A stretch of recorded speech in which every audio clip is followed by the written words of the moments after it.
RCR presenta Integrando Perú.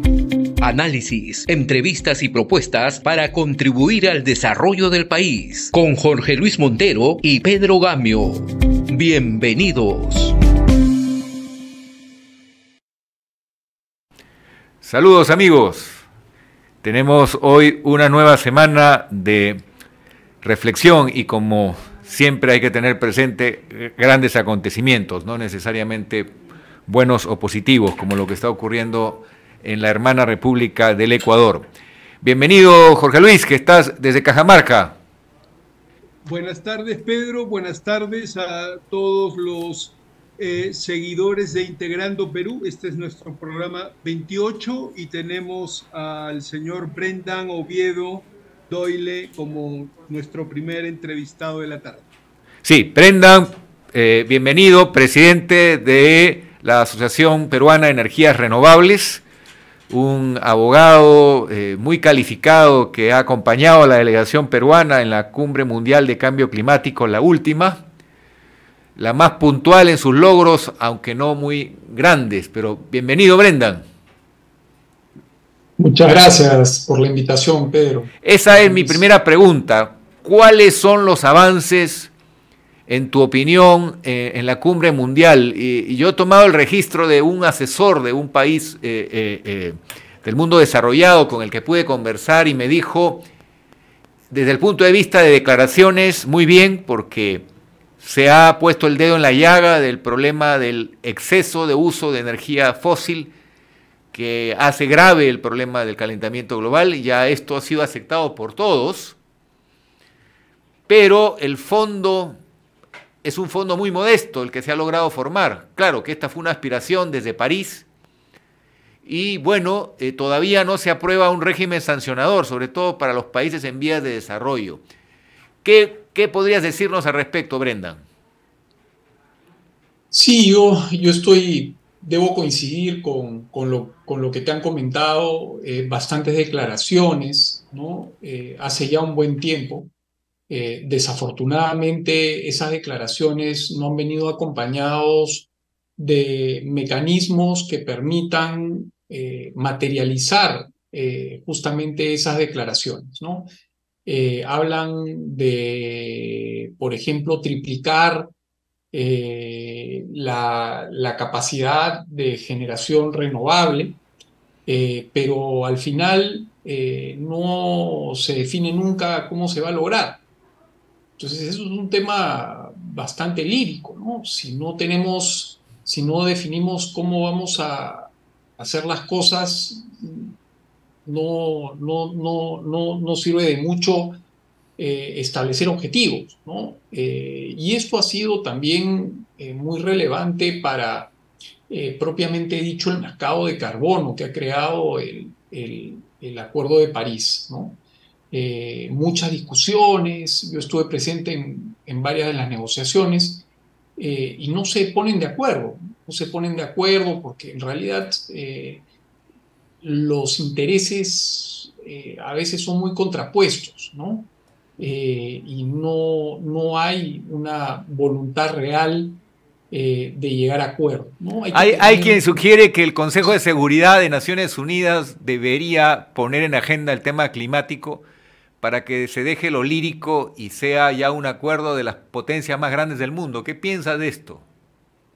Bueno, igual, digamos, la plataforma es la plataforma, ¿no? Donde se negocia, creo que es un tema, digamos, que debe pasar al segundo plano, ¿no? Al final tienen que estar representados todos y hay reuniones de todos estos países que forman parte del Consejo de Seguridad en la COP, ¿no? Lo que hay que entender, creo que contextualizar un poco, acá las negociaciones son muy difíciles porque... Pero es utópico pensar en la unanimidad, ¿no? Que es una condición. Sí, es totalmente utópico. Un poco para terminar, la idea es que acá lo que se viene negociando es un cambio de la dirección de la economía mundial. Entonces, cambiar la dirección de la economía mundial significa cambiar la forma de cómo todos los países están haciendo las cosas. Y obviamente este cambio de forma, de cómo se están haciendo las cosas, va a tener un impacto económico. Entonces, no obstante, el camino al objetivo de lograr transicionar de una economía mundial consumista a una economía mundial sostenible, puede generar mucho trabajo, va a generar mucho trabajo, va a generar mucha inversión. Importa un cambio de forma de hacer las cosas. Y yo creo, Brendan, sí. Brendan, disculpa. Discutieron, revisaron el tema de las metas en términos de grados centígrados con respecto al calentamiento global. Habían metas al 2030, al 2050 para fines del siglo. Parece que no lo estamos logrando. ¿Y qué implicancias tiene eso para la seguridad mundial? ¿Han visto ese tema? Sí, hay un trabajo paralelo en el que me invitaron a participar, donde no solo participan estados, sino privados. Y en este trabajo paralelo en el que se emitió un informe, se llamó a la urgencia de tener que hacer algo al respecto porque estamos muy lejos de cumplir con las metas originalmente trazadas en el Acuerdo de París. Y esto es un tema también muy sensible, como bien indica Pedro, que este proceso es un proceso de unanimidad. Es decir, si no todos están de acuerdo, no se avanza. Y eso es, creo, uno de los principales errores que me parece que está sucediendo en este proceso, ¿no? Por ejemplo, sistemas distintos de acuerdos se han adoptado en la Unión Europea. Entonces, había un piso en el que todos tenían que estar de acuerdo, pero los que querían hacer más lo podían hacer dando ejemplo, ¿no? Y de ahí los demás iban, ¿no? Iban alcanzando poco a poco los objetivos más agresivos, digamos, ¿no? Brendan, pero eso Sí. es muy complicado porque, por ejemplo, los BRICS dicen, oye, los G7 quieren sostenibilidad después que se han hiperdesarrollado, destruyendo y contaminando el planeta, y ahora quieren sostenibilidad para seguir pasándola lindo, ¿no es cierto?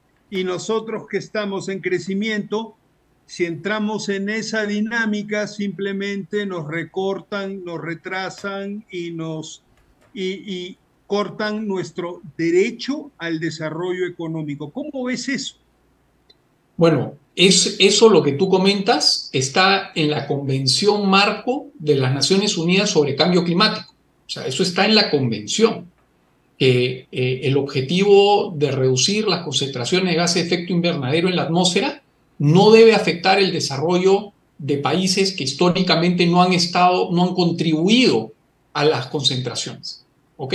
Partamos de ahí. Entonces, ese es un elemento y claro, el cambio de dirección de economía va a tener un impacto en industria, va a tener un impacto sensible en economías, eso no hay la menor duda.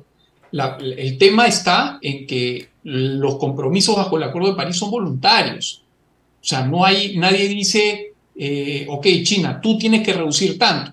No es así. Es un compromiso voluntario, como el Perú hizo un compromiso voluntario de reducir al 30% sus emisiones al 2030 y 40% si es que tienen financiamiento extranjero para lograrlo, ¿no? Entonces, pero también incluso hay que pensar en que al día de hoy el emisor más grande del planeta es China y creo que está seguido por India y ¿cómo se llama? Y Estados Unidos, ¿no? O sea, ya Estados Unidos no es el emisor.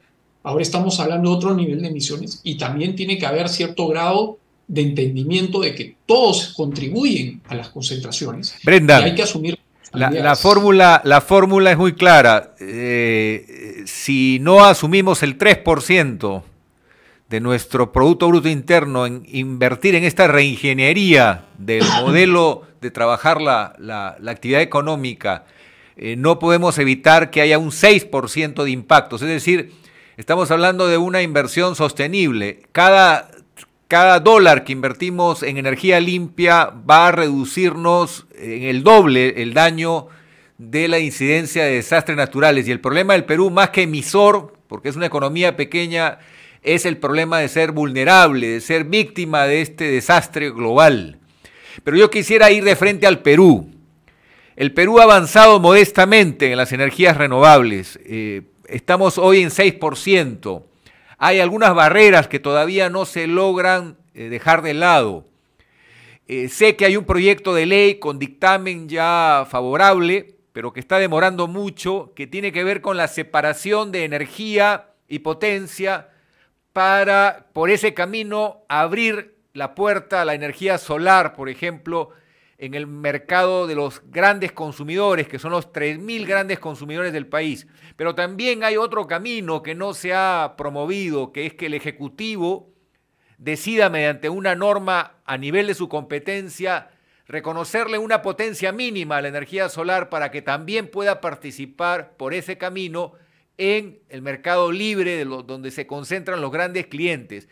¿Cuál es tu opinión sobre el estado de situación de estas barreras que impiden que la energía solar compita de igual a igual que otras tecnologías en el mercado eléctrico peruano?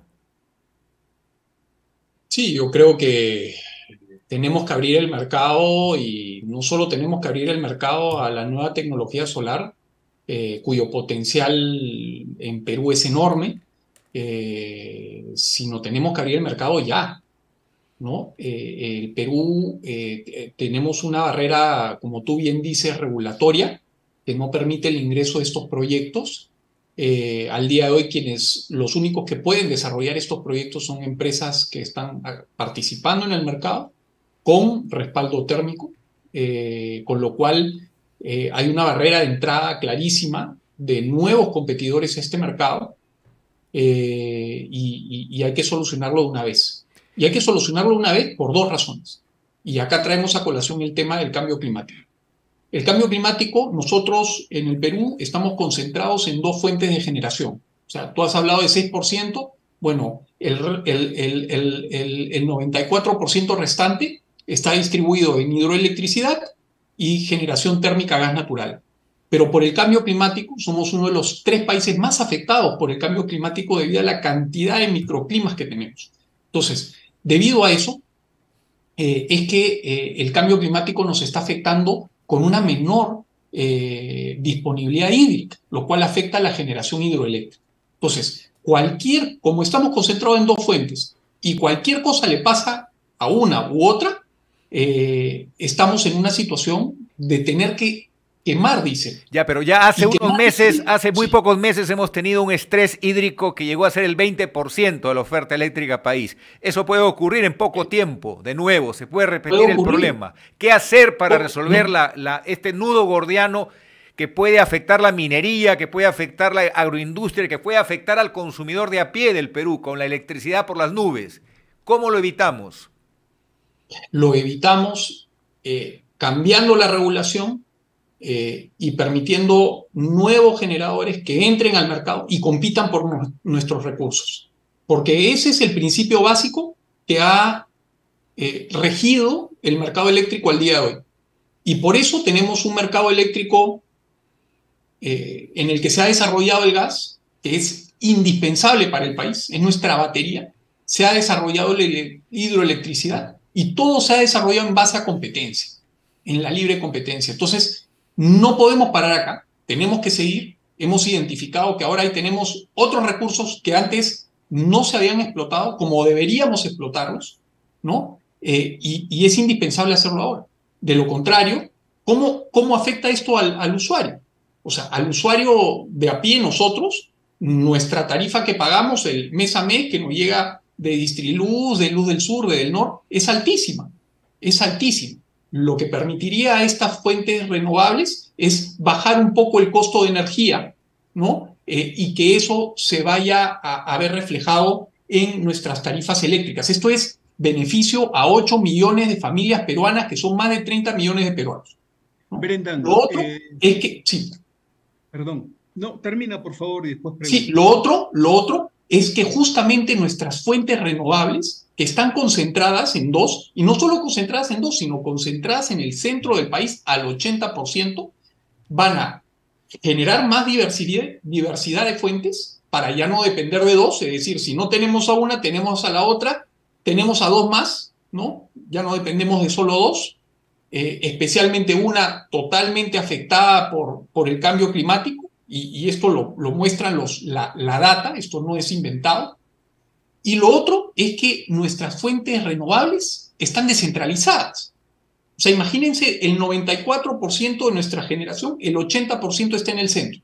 Entonces, permitiendo el ingreso de nuevos participantes en el mercado que van a desarrollar estas tecnologías, uno, se va a reducir la tarifa y se va a abrir la generación a los polos del país. El norte, hay renovable eólica muy, muy buena, y hay dos centrales muy grandes en el norte. En el sur hay Centro-Sur, Marcona es un punto muy, muy importante de generación eólica, y en el sur tenemos la mejor radiación solar del mundo con el norte de Chile. Esto no es una invención, esto es real. Y lo que me han estado informando es que en Puno hay un potencial incluso mayor. Entonces, no, y es más, en Cajamarca hay dos centrales eólicas, ¿no? Y en Arequipa también el potencial es enorme, solar. Brendan, Entonces, sí. Brendan, a ver, nos estás dibujando un potencial con las energías renovables extraordinario, y es cierto, seguro que sí. Pregunto, nos interesa entender esto. La industria que construye las máquinas, las tecnologías para captar y para conservar, acumular la energía para después distribuirla. Esa nueva industria, esas nuevas tecnologías, esas nuevas máquinas, ¿van a ser siempre importadas? No ¿O existe la posibilidad de que Perú se convierta en un hub productor, generador de tecnología, productor de maquinarias o otro estrato de desarrollo? ¿Eso es posible o sigue siendo lo de siempre? Importar la tecnología a través de proveedores normalmente extranjeros, etcétera, etcétera, etcétera. Yo creo que podemos, tenemos un potencial gigante en comparación con la demanda que tenemos. Gigante. ¿Ok? O sea, imagínate, nuestra demanda es de 7.500 y tenemos más de 100 y pico mil megavatios también de potencial. 15 veces más. Enorme. Entonces, una locura. Acá vamos a crear también otros consumidores de esa energía, como es el hidrógeno verde. Y yo creo que si se hacen bien las cosas y se planifican, ¿por qué no podamos atraer alguna industria selectiva? Y esto ha pasado en Chile hasta cierto punto. No necesariamente industria, pero sí profesionalización del sector renovable. ¿Okay? Que viene a hacer inversión en la academia, etcétera, etcétera, etcétera, ¿no? ¿Y por qué no? Atraer con algún tipo de incentivo tributario, atraer alguna industria para que se desarrolle acá. ¿Por qué no? O sea, los chinos han invertido muchísimo en esto. Es increíble. Yo estuve en Beijing y no se escuchan carros. Todos son eléctricos. Es increíble, ¿no? China es el mayor productor de carros eléctricos del mundo. Brendan, sí. Reitero mi pregunta. El camino del corto plazo para salvarnos de la crisis que puede significar falta de oferta eléctrica a costos competitivos por problemas de estrés hídrico, y eso puede ocurrir en pocos meses de nuevo, o el cruce de la oferta y la demanda, que también está muy cerca. Tenemos urgente necesidad de decisiones prontas, que se encaminen más proyectos solares y eólicos, pero específicamente las barreras pendientes de ser dejadas de lado. ¿Cuál es para ti la solución más eficaz? ¿Separar la energía de la potencia o reconocerle un mínimo de potencia a la energía solar? ¿O ambas? Yo creo que podrían ir de la mano, pero creo que el inmediato es lo que se ha trabajado al día de hoy, que se ha venido trabajando desde el 2019 en la Comisión Multisectorial de Reforma del Subsector Eléctrico, que se ha materializado en un proyecto de ley que todo estuvo disponible a opinión para todos, que se ha presentado, si no me equivoco, en marzo a la Comisión de Energía del Congreso, Energía y Minas, y que tiene un dictamen aprobatorio en mayoría en la comisión. Entonces, yo creo que el sustento inmediato es la aprobación de esa norma. La cantidad de expectativa por parte de inversionistas extranjeros que quieren apostar por el Perú para la aprobación de esa norma es enorme. Va a ayudar al escenario el hecho de que la última de las grandes empresas involucradas en la generación térmica con gas haya firmado un compromiso para financiar un gran proyecto con energías renovables. Ya no hay grandes actores que sean reacios a este cambio en el Perú. Ya prácticamente los más importantes estarían diversificando su cartera. Eso ayuda al cambio en el Perú, a que ya las decisiones fluyan de una mejor forma y con menor tiempo de demora. O sea, yo creo que lo importante acá es que tienen que venir dos cosas de la mano, ¿no? La inversión que viene siendo desarrollada, o sea, la inversión no se materializa de un día a la mañana. Tienen que haber estudios, tienen que obtenerse permisos, tienen que tener listos los proyectos. La expectativa está, hay más de 20.000 megavatios en proyectos en el COES, en estudios de preoperatividad. No estoy diciendo que todos se desarrollen, pero hay. O sea, hay la intención de desarrollar. Que se desarrollen, habrá una selección natural en competencia y quedarán y sobrevivirán los mejores, los más eficientes, los más fuertes. Pero lo que es importante es que esos proyectos tienen que entrar en competencia. De lo contrario, digamos, los generadores existentes van a seguir desarrollando los proyectos. Entonces, no van a haber nuevos competidores que vayan a poder competir por nuestros recursos. Y creo que eso es importante. Siempre ha habido competencia y debe haber competencia por nuestros recursos, porque así vamos a obtener, digamos, la mejor empresa, el mejor desarrollo o el mejor uso eficiente de nuestros recursos. Un tema complementario es la electromovilidad. ¿Tú crees que ayudaría que no solamente salgan las normas técnicas para los centros de carga rápida que ya hay en Lima y Arequipa, sino que se extiendan en otras ciudades del Perú, pero también que haya incentivos para hacer lo que han hecho otros países, que se ensamble aquí vehículos pequeños, más simples, con con límite de velocidad, quizás no de última generación ni de última gama, para promover que la electromovilidad llegue a sectores de emprendedores, porque si nos concentramos solamente en vehículos de última gama, se ve que la electromovilidad es algo que solamente beneficia a unos cuantos. ¿Tú estarías de acuerdo con que se ensamblen en el Perú vehículos eléctricos simples, básicos, que eso ayudaría, por lo menos en Lima y Arequipa, a avanzar, además de alguna línea principal de transporte urbano que también tenga un grupo de vehículos vehículos eléctricos? ¿Cuál es tu opinión? ¿Por qué no hemos avanzado también en el transporte en esta materia, por lo menos en Lima y Arequipa? Yo estoy totalmente de acuerdo en el desarrollo de cualquier industria nacional. Desafortunadamente nosotros no planificamos, con lo cual no tenemos mucha industria nacional y todo lo tenemos que poner. Respecto a la electromovilidad, mira, en el Perú no hay incentivos para hacer un cambio del parque automotor, porque en el Perú es uno de los pocos países que los carros nuevos pagan más impuestos que los carros viejos. Claro, o sea, que el gas mismo no se ha cumplido con llevarlo a las regiones, ¿no? Hay una diferencia de 80% entre el precio del gas para Arequipa o para Trujillo. Y si ni siquiera hemos completado la masificación porque la transición es una combinación entre gas natural y energías renovables. y no sacamos nota aprobatoria en ninguno de los dos casos si hablamos a nivel país, porque tú muy bien has dicho, las energías renovables tienen la virtud no solo de ser más baratas, sino descentralizadas en su instalación.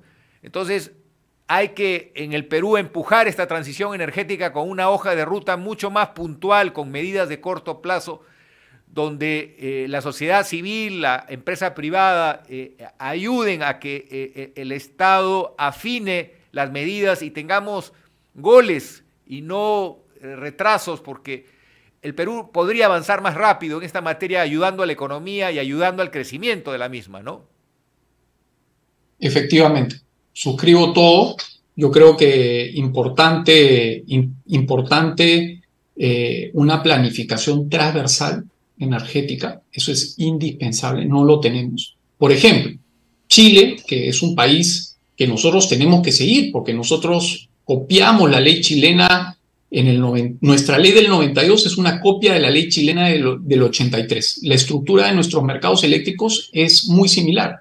Y ellos tuvieron un problema muy serio de abastecimiento de recursos energéticos. Y por eso se sentaron y empezaron a evaluar cómo hacen para diversificar su matriz, que es una pregunta súper sencilla, o sea, esa es una pregunta de primer grado, ¿no? ¿Cómo diversificamos nuestra matriz? Y la respuesta fue renovables. Y ahora ellos han llegado a tener hasta 40% de su consumo de energía de fuentes renovables. Y hace unos años no estaban ni siquiera en 5. Entonces, tiene que haber una planificación energética. Obviamente han tenido otros problemas, ¿no? Pero creo que es una referencia, ¿no? Es una referencia y tienen compromisos tienen ya compromisos de hidrógeno verde, que básicamente se obtiene utilizando energía renovable, tienen compromisos de electromovilidad, uno de los más agresivos de la región, ¿no? Que necesitas obviamente tener una correspondencia de energía renovable, no vas a estar quemando diésel. Brenda, lo que estás diciendo es que con 6% de participación del sol y el viento es inviable la industria del hidrógeno verde en el Perú. Tenemos que tener por lo menos 20% para poder sumarnos al esfuerzo que ya está desarrollando Chile, y no solo Chile. Hoy hay política del hidrógeno verde en Brasil, hay política del hidrógeno verde en Uruguay, en Colombia. No va a haber hidrógeno verde en el Perú si no ampliamos la participación del sol y el viento. ¿Estamos de acuerdo en eso? Sí, o sea, yo creo que el hidrógeno verde todavía está en proceso. Yo creo que al día de hoy nuestra preocupación inmediata es tratar de ver cómo reducimos la tarifa con bajos costos operativos como la generación eólica y solar para reducir las tarifas de 8 millones de familias peruanas. De todos los peruanos. Y al mismo tiempo diversificar la matriz de generación. Nosotros al día de hoy, de acuerdo a información que maneja el COES, podemos inyectar hasta 3.000 megavatios. Nuestro consumo es de 7.5, ¿no? Entonces, con eso vamos a atraer inversión y no solo vamos a atraer inversión que megavatios, perdón, para precisar, hasta 3.000 megavatios con sol y con viento. Al día de hoy, no haciendo nada. Nuestro sistema es robusto, nuestro sistema de transmisión, ¿no? Ahorita, por ejemplo, para tener un poco el contexto de por qué comento esto, es que en Chile se desarrolló tanto la generación renovable que sus autopistas para transportar la electricidad ya se congestionaron. Entonces ya no pueden transportar más electricidad porque no planificaron su sistema de transporte. Nosotros sí planificamos nuestro sistema de transporte, lo único que planificamos con el plan de transmisión. O sea, tenemos un techo de 3.000 megavatios y es urgente hacerlo realidad. Correcto. Para diversificar las fuentes, no dependen de tanto del agua. Pasa un problema con el único ducto que suministra el 100% de la generación térmica en Chilca, en un área de 4 kilómetros cuadrados, está casi más del 40% del consumo eléctrico. O sea, para que tengan la dimensión de esta dependencia, más del 45% de la electricidad que consume la economía peruana está en un radio de 4 kilómetros. Se produce dentro de un radio de 4 kilómetros y se transporta en líneas muy grandes. Entonces, esto ya no tiene ni siquiera un sustento, mira, ni técnico ni político. Esto es seguridad energética. Correcto. Brendan, buen punto. Y última pregunta, probablemente, el tiempo avanza. Brendan, en esta necesidad de planificar que tú rescatas, insistes y tienes toda la razón, ¿no deberíamos también introducir el tema de los minerales estratégicos que el Perú tiene y que son útiles y son valiosos y son necesarios para las energías renovables? Tenemos una gama amplia de minerales en Perú que sirven para la construcción de las tecnologías renovables y deberían también ser mirados no como el plomo, ni como el zinc, ni como el estaño, sino deberían ser mirados con unos ojos estratégicos diferentes. ¿Tú qué piensas? Pienso, suscribo, o sea, acá tenemos que tener una mirada de 360, ¿no? O sea, literalmente 360. Y la industria, o sea, tú no sacas una onza sin un electrón. Así Y es es, así de simple. así de simple. Brenda, No muchas sacas una gracias. onza sin un electrón. Entonces, Va a haber un hay capítulo, va a haber un electromovilidad, capítulo hay segundo. minería, hay agricultura, y ahora te van a empezar a exigir los europeos y todos los importadores de nuestros productos que seas carbono neutral, que realices tus actividades con energías renovables. Ya todas las mineras lo están exigiendo. Las mineras tienen compromiso de carbonización y uso de energía renovable al 2030, al 2050. O sea, Son las mineras que están la minería tratando de contratar salvará, energía renovable. la minería salvará al Perú, pero con energía limpia, si no, no lo puede hacer. ¿Es así? Y una de las mayores fuentes de emisiones de las actividades mineras en el Perú es el transporte. Y ahora están evaluando y algunos ya implementando ir cambiando su flota vehicular con vehículos eléctricos, ¿no? Brendan, nos quedamos con las ganas de un segundo capítulo que será muy pronto. Muchísimas gracias por tu participación el día de hoy y por favor no rendirse nunca jamás. Lo menos que podemos hacer. Muchas gracias por la invitación. Brendan, buenísima la entrevista. Muchas gracias. Gracias a ustedes. Continuamos con Integrando Perú. El programa Construyendo con Valores, que se transmite por la cadena de RCR, tiene como visión contribuir en la toma de conciencia de los valores necesarios para alcanzar el desarrollo personal y nacional. El Perú tiene todos los recursos para convertirse en una potencia en el mundo, pero ese sueño solo lo lograremos si construimos un país con valores. En nuestro querido Perú, el problema no es dinero ni fondos. El problema es una gestión profesional y con valores en todos los niveles. La tarea de hacer grande a nuestro país nos compromete absolutamente a todos. En el programa nosotros recomendamos el camino que debemos seguir y lo hacemos con mensajes muy sencillos, pero que tocan temas muy importantes. Nosotros hacemos el programa con mucho cariño, pero la parte más importante eres tú. Es por eso te digo, te esperamos todos los martes de 6 a 7 p.m. en RCR.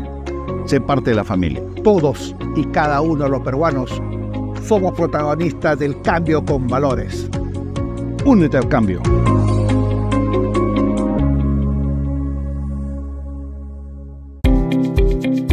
Continuamos con Integrando Perú.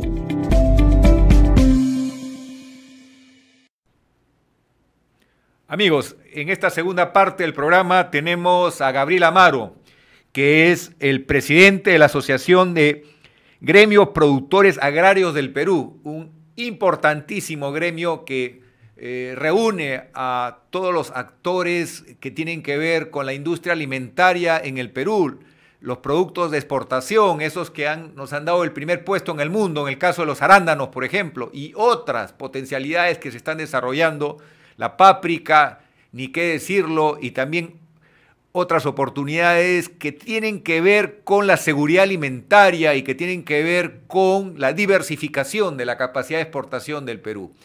Bienvenido y vamos a darle la primera pregunta a mi compañero, a Jorge Luis. Adelante. Gracias, Pedro. Buenas tardes, Gabriel. Un gusto tenerte en Integrando Perú. Yo estoy en este momento en Cajamarca, una región, los Andes húmedos del norte, una región con un potencial enorme para la agroexportación que todavía no está desarrollado y creo que tampoco planificado claramente. Eh, los pastos y el ganado ocupan los espacios, sin embargo, ahí también hay oportunidades de desarrollo agropecuario para la exportación, para el mercado nacional, etcétera. Gabriel, ¿cómo ves tú el desafío de, eh, digamos, transformar este Perú boutique lleno de microclimas en la vertical que permiten producciones específicas, producciones no a gran escala, pero probablemente de gran calidad y alto precio? ¿O le vamos a apostar a los productos masivos en la costa? ¿Cómo ves tú esta dicotomía de productos industriales masivos, algodón, maíz, etcétera, y productos boutique en la vertical de distintos pisos ecológicos, y en la selva lo mismo, productos como la palma aceitera, enorme para la industria, pero también hay otras opciones? ¿Cómo se debería pensar la geografía del Perú para la producción agrícola y el negocio agrícola? ¿Cómo lo ves tú, Gabriel? Primero, muchísimas gracias, Pedro, Jorge Luis, por la invitación al programa. Creo que todos tenemos que seguir sumando para que nuestro país encuentre un derrotero, ¿no? Y un camino hacia el desarrollo y hacia la mejora del bienestar de todos los peruanos. Y justamente la agricultura es un sector económico que tiene un tremendo potencial. Por lo dicho por ti, pero sobre todo porque ya los países desarrollados quisieran tener las posibilidades que tiene el Perú en esa gran potencial de desarrollo agrícola y agropecuario, que no lo tienen, no lo tienen. Nosotros tenemos todo, un clima fabuloso, diferentes pisos ecológicos, tenemos agua, tenemos posibilidades de tener alimentos que ni nos imaginamos y que no están ni en el pensamiento de los políticos ni de los académicos todavía.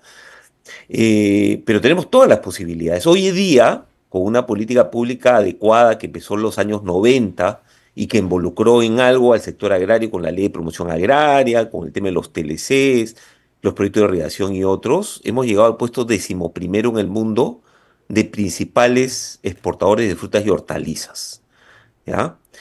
Y teniendo una industria de frutas y hortalizas que compite de igual a igual que cualquier país desarrollado del mundo. Nuestros cultivos, nuestros productos agrarios que llegan a más de 150 países del mundo, son admirados y pedidos en el mundo entero. Gabriel, una Pero pregunta. Todavía. Si me permites una pregunta. ¿Tú crees que ese potencial que tú y Jorge han descrito, que es extraordinario, los pisos ecológicos, el Perú tenemos una herencia y es más, somos parte de quienes hemos salvado al mundo, porque las papas que vienen de los Andes salvó a Europa de la peste y de un drama durante casi todo un siglo. La pregunta es factible el éxito de la exportación de productos alimentarios cuando no hemos corregido ese defecto del barrio cochino? Es decir, perdona la pregunta tan directa, pero pasó hace algunos años con la harina de pescado, una empresa competitiva. No entendía por qué le habían observado producto que había ingresado a 2 países europeos y se demostró finalmente, después de un análisis bastante exhaustivo, que se había encontrado agroquímicos tóxicos que por la lluvia habían pasado del campo al río y del río al mar y habían terminado con pequeñas trazas, pequeña presencia en la harina de pescado, es decir, en la anchoveta. Eso puede o no afectar en gran forma el mercado de exportación de alimentos, porque al contaminar fuente de agua, al contaminar el suelo, al no seguir las mejores prácticas, es imposible separar el terreno. Esto lo guardo y lo cuido porque este va a ser el producto que voy a exportar, y el que atiende al mercado interno que siga haciendo barbaridades. ¿No te parece que es muy importante trabajar la defensa de la calidad del producto, tanto para el mercado interno como el producto de exportación, cuidando las fuentes de agua y haciendo que el Estado filtre mejor el control de la calidad de abonos que se utilizan para que no se dañe una tierra noble y no se afecte una actividad que tiene gran potencial y que tiene que ver con la salud y la vida? Mira, a ver, sí se puede porque como mencioné al comienzo, hemos demostrado como país que tenemos una agricultura moderna que compite igual que cualquier país desarrollado, con las mejores prácticas y con las mejores tecnologías. Eso lo tenemos en el Perú. El problema que tenemos, que este desarrollo todavía es muy pequeño, ¿no? Es menos del 5% de todo el territorio cultivado en el país. Imagínate el tremendo reto. El problema que tenemos ahorita es que, si bien es cierto, esto comenzó a desarrollarse a partir de los años 90, con la ley de promoción agraria comenzó a crecer de manera exponencial y a expandirse. Tanto es así que más o menos el 90% de la cadena exportadora de los principales productos de exportación es pequeña agricultura menor a 5 hectáreas, para que vean, ya integrada a la cadena moderna. Pero esto se cortó el año 2020 con la derogatoria de la ley de promoción agraria. O sea, a partir de esa época ha comenzado a malograrse la política pública agraria. Entonces, ¿cuál es la idea ahora? Con todo el potencial que tenemos que generar una nueva política pública de largo plazo para varias cosas. Primero, para darle sostenibilidad a lo que ya tenemos y que vengan nuevos capitales, inversiones, y los que están acá reinviertan, o sea, tengan la suficiente ambiente de negocios competitivo para que la inversión se quede y venga nueva inversión. Y por otro lado, para, así como crecimos de manera exponencial en una agricultura moderna, integrar de manera exponencial a esa pequeña agricultura familiar a las cadenas modernas, con los diferentes cultivos que tienen, los que ya tienen éxito y nuevos, pero eso es solamente una parte del elemento de la política pública. Una nueva ley agraria, promotora, integradora, que atraiga inversiones, que integre con incentivos adecuados, pero faltan mucho más cosas. Incentivos, por ejemplo, para el tema de capacitación, incentivos para el tema de generar un ecosistema de I+D+I que no tenemos en el país para el sector agrario, avanzar con un plan de desarrollo de infraestructura hidráulica para la pequeña agricultura, mediana y la grande, que tampoco tenemos, avanzar con infraestructura de viabilidad hacia la sierra y hacia la selva. Por ejemplo, el boom del café en San Martín, que ha sido un éxito rotundo porque le hemos doblado el brazo a una actividad que estaba fuera de la ley, porque eran campos donde se sembraba coca para el narcotráfico y ahora se siembra café, y esas familias han progresado, sus hijos estudian posgrado, presentan variedades del café en congresos mundiales. Estamos orgullosos de ese éxito, no solo San Martín, hay 2 o 3 regiones que están compitiendo con San Martín, pero por ejemplo en el Braén se podría repetir ese escenario y ampliar la frontera, pero no se puede por razones de seguridad. Así como hay problemas de seguridad, también hay problemas de contaminación. La pregunta clave que te hago es, no hay planeamiento en el Perú. ¿Por qué no podemos hacer crecer una actividad que muestra resultado exitoso y más bien avanzamos y retrocedemos? Es una dicotomía un poco difícil de sobrellevar. Sí, Pedro, lo que pasa es que no hay objetivo de país. ¿Dónde está el objetivo para ser país desarrollado? ¿Dónde está nuestro plan que todas las instituciones públicas y los políticos acepten para llevar al país de donde estamos a ser un país desarrollado? No existe. La agricultura moderna lo ha demostrado. Miren la posición que está en el mundo, pero lamentablemente por la pérdida de ese marco normativo, de esa competitividad, lo estamos perdiendo. y está cada vez aumentando la informalidad, porque además de no tener objetivo, la informalidad, aunque a muchos no les guste, en el Perú es una política pública, aceptada e impulsada por los gobiernos de turno. Si no, no estaríamos en casi 80%. Por ejemplo, te voy el dedo en la llaga. El que la junta de usuarios de riego, en lugar de priorizar al que tiene riego tecnificado, lo ponen al último de la lista. ¿Eso no es ir contra el país? ¿Eso no es ir contra el futuro de los peruanos? Porque no se promueve el riego, el uso eficiente del agua, sino más bien se defiende a quien no le interesa desperdiciar el agua. ¿Ese ejemplo es válido? Mucho populismo. No es válido, es mucho populismo. Además, eso promueve que se use mal, se malgaste el agua y no tengamos agua suficiente para los cultivos que rinden y son competitivos y que necesita además el mercado local y se pierden hectáreas que podrían estar también produciendo por falta de agua, ¿no? Gabriel, a ver, acá hay otro problema que es una amenaza permanente. Ya hace años que lo escuchamos y hay un tremendo debate que sube, que se desaparece y vuelve a subir. ¿Qué piensas tú desde la institución, la importante institución que presides? ¿Qué piensan ustedes en referencia a las semillas transgénicas, que después se las lleva el viento y van y hacen, ¿no es cierto? Se esparcen por el territorio y generan una competencia con las semillas naturales, de los productos tradicionales? Se ve como un tremendo riesgo y en algunos países están totalmente prohibidos. ¿Tú qué piensas respecto a la tecnología de los transgénicos? A ver, mira, esa es una larga discusión que está en el mundo. Nosotros no hemos tomado posición todavía en AGAP respecto a ese tema, ¿no? Ahorita existe una moratoria en la ley. Yo creo que acá al país lo que le falta muchísimo es el tema de investigación y desarrollo. Y en el agro le falta muchísimo. Estamos demasiado atrasados, ¿no? Entonces, cuando viene esa tendencia de los transgénicos y otros, y que el Perú, que otros países lo utilizan además, y que son muy competitivos con eso, viene al Perú, todavía no estamos preparados para una discusión de ese tipo, ¿ya? Y se politiza mucho. Mira lo que tenemos hoy día con la modificatoria de la ley forestal, que se aprobó en el Congreso.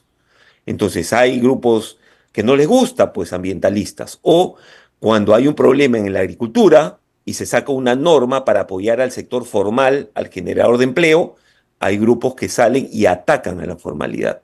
Eso está mal, ¿no? Eso está mal. Yo creo que tenemos que, nuevamente, tener un objetivo como país y alinear a las instituciones y que los gobernantes, digamos, el gobierno de turno, el Congreso de turno, trabaje con los sectores económicos y con las instituciones de los sectores económicos para desarrollar todo un plan de atracción de inversiones y de expansión de las inversiones. Esa es la única manera de salir de la crisis económica, social, ¿ya? Y probablemente mucho de la política. Gabriel, si nos dedicamos a producir y a generar riqueza. Una pregunta, ¿qué es más eficiente para ti como presidente del gremio? ¿Que se devuelva parte de la contribución a salud, como se ha hecho hace poco, como una medida de facilitar las exportaciones, o que esos recursos se destinen a un banco de semillas, a un grupo itinerante de asistencia técnica para, con metas de corto, mediano y largo plazo, mejorar la productividad del agro y hacer que ustedes tengan facilidades para ampliar sus cadenas productivas? ¿Qué prefieres dentro de las opciones? ¿Que sigamos con la lógica de las exoneraciones tributarias ciegas o que más bien el Estado se compre el pleito de hacer más grande el mercado de productos con asistencia técnica y con crédito blando? A ver, mira, para empezar, el Estado no conoce los sectores económicos y no tiene buenas políticas públicas. Ahora último se ha aprobado en el Congreso una reducción de salud que es temporal, para una institución como de salud que no da el servicio que requiere el sector agrario, no está en las zonas agrarias, ya, y encima no atiende bien ni a los trabajadores ni a las empresas. Te digo, mira, Pero en el tema de el salud, banco agrario, o como se llame, sigue siendo el principal actor en cuanto a financiamiento para pequeña agricultura, para la pequeña agricultura dentro del mundo agrario. Entonces, la pregunta es, ¿no debe de ser un banco que acompañe el financiamiento concreto, blando, con la asistencia técnica, y eso a partir de un mapa de lugares que ustedes como gremio empresarial vayan perfilando? Porque el éxito en San Martín ha sido porque una empresa grande se ha asociado con empresas familiares y ha empujado al conjunto de actores. Sí. A ver, yo te digo, mira, el banco agrario es un elemento, lamentablemente el banco agrario o el agrobanco, con cada gobierno lo reflotan. Cada 5 años es lo mismo con el banco agrario. Ahora me parece que está un poco mejor. Yo cambiaría el modelo de préstamo del banco agrario, lo cambiaría, porque en la historia no ha sido muy efectivo, para empezar. Segundo, hay ejemplos como el que tú dices que son factibles, donde hay empresas grandes que insertan en su cadena productiva pequeños hoy en día, pero no es muy difundido porque no hay suficientes incentivos. Por eso es que yo menciono que tiene que haber una nueva ley agraria promotora de la inversión y que acelere la inserción de la pequeña agricultura en las cadenas modernas. Y para eso tú tienes que tener a los actores de las cadenas modernas que sean sostenibles, cosa que hoy día no es tanto así. Hoy día se le ha abandonado al sector formal y encima a la pequeña agricultura. Todo lo que haga el gobierno es insuficiente, porque además no tiene un norte lo que está haciendo. No estoy culpando a este gobierno, lo han hecho todos los gobiernos, ¿ah? No tiene un norte. Entonces, la única manera es que ese pequeño que hoy día y hace décadas, por más de miles de millones de soles que le ponen en el presupuesto público y se los dan, sigue siendo pobre, tenemos que reconvertirlo a lo que yo llamo, tenemos que hacer una transformación competitiva y productiva del sector agrario, donde ese pequeño agricultor familiar pobre pase a la clase media. ¿Tú sabes qué pasaría si esos 2 millones de unidades productivas de personas, que la mayoría son pobres, se conviertan en clase media? Gente que esté produciendo y generando riqueza, y eso es factible. Y hay ejemplos clarísimos en el Perú, pequeños, pero en el mundo. Por no ir más lejos, Almería, en España, es un ejemplo de ese tipo, ¿no? U otros. Gabriel, buen punto. 2 millones de pequeños agricultores que son pobres, que son muy vulnerables, que no tienen acceso ni siquiera a los servicios del agrobanco, etcétera, etcétera. Pero hay un problema de fondo. No es el único, pero hay un problema de fondo grave y que también creo tenemos que resolverlo, y no sé cómo lo están pensando ustedes o cómo lo estás pensando tú, que tiene que ver con la titulación de la tierra, con la titulación de la propiedad agrícola.